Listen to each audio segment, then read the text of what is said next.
বন্ধুরা, recipe of মৌমিতায় আজ আমি তোমাদের জন্য নিয়ে এসেছি খুব সুন্দর একটা রেসিপি, ভেজ অমলেট কারি বা নিরামিষ অমলেট কারিও বলতে পারো।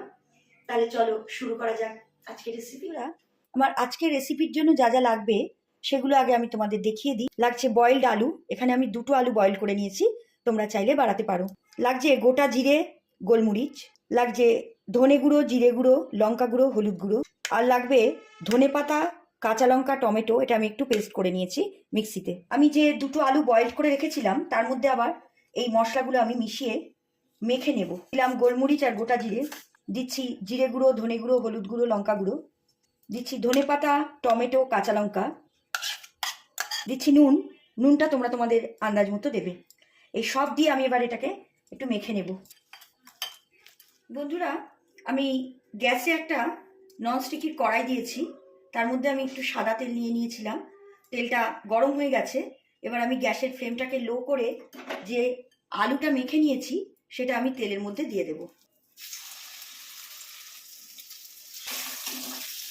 বন্ধুরা, এবার দেখো আমি এখানে 4টে পাঁপড় নিয়েছি, বড় পাঁপড়।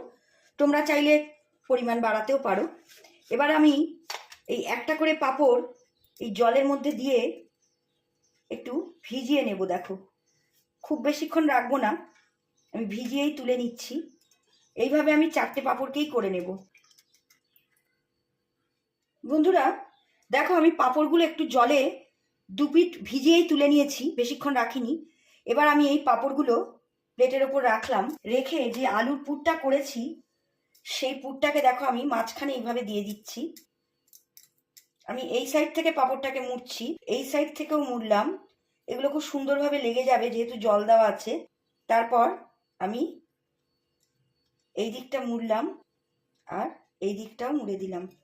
যদি মনে হয় খুলে যাচ্ছে, তোমরা এরকম হাতে একটু জল নিয়ে এখানটা দিয়ে দেবে, দেখবে সুন্দরভাবে লেগে গেছে। এইভাবে আমি সব কটা পাঁপড়কে করে নেব। দেখো আমি এইভাবে করে নিয়েছি। এবার আমি এগুলো তেলে ভাজবো। বন্ধুরা, আমি আর একটা বাটিতে হলুদ গুঁড়ো, জিরে গুঁড়ো, লঙ্কা গুঁড়ো, নুন আর একটু চিনি নিয়ে নিয়েছিলাম। এর ভেতরে একটু জল দিয়ে আমি এই পেস্টটা এখানে করে রাখবো। বন্ধুরা, আমি গ্যাসের ওভেনে একটা কড়াই দিয়েছি, তাতে আমি হোয়াইট অয়েল দিচ্ছি। আমি পুরো রান্নাটা হোয়াইট অয়েলেই করব।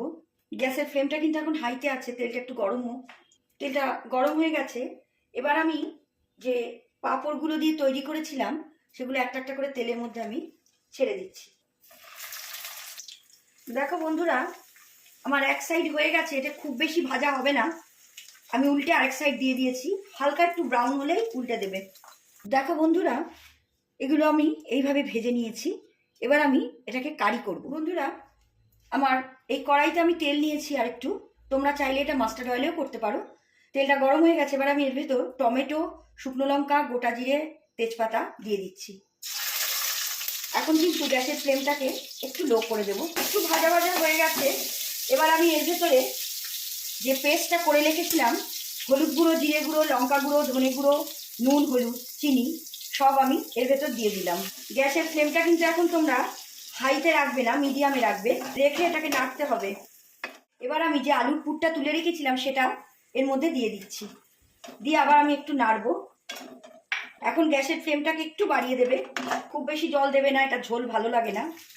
এবার আমি 5 মিনিটের জন্য এটাকে একটু ফুটতে দেব। বন্ধুরা, এবার আমি যে ভাজাগুলো করে রেখেছিলাম এগুলো একটা করে করে আমি এই ঝোলের মধ্যে ছেড়ে দেব।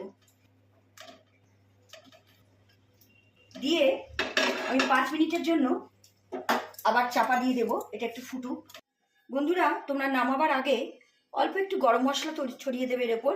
ঘিটা কম্পালসারি নয়, তোমরা ইচ্ছে হলে দিতে পারো। বন্ধুরা দেখো, কি সুন্দরভাবে তৈরি হয়ে গেল আমার ভেজ অমলেট কারি বা নিরামিষ অমলেট কারি। এটা তোমরা নিরামিষের দিন খুব সুন্দরভাবে তৈরি করবে বাড়িতে, অবশ্যই ট্রাই করো। আমি তোমাদের দেখিয়ে দিচ্ছি এর ভেতরটা কত সফট হয়। দেখো, প্রত্যেকটা পাঁপড় খুব সুন্দরভাবে নরম হয়ে গেছে। এই দেখো, আমার আজকের ভেজ অমলেট কারি রেসিপি শেষ হলো। তোমাদের যদি আমার আজকের রেসিপি ভালো লাগে তোমরা লাইক কমেন্ট করো আর আমার পেজটাকে ফলো করো। তোমরা চাইলে আমাকে ইনস্টাগ্রাম আর ইউটিউবেও ফলো করতে পারো। আমার লিঙ্ক আমি আমার প্রোফাইল ডেসক্রিপশন বক্সে দিয়ে দিয়েছি।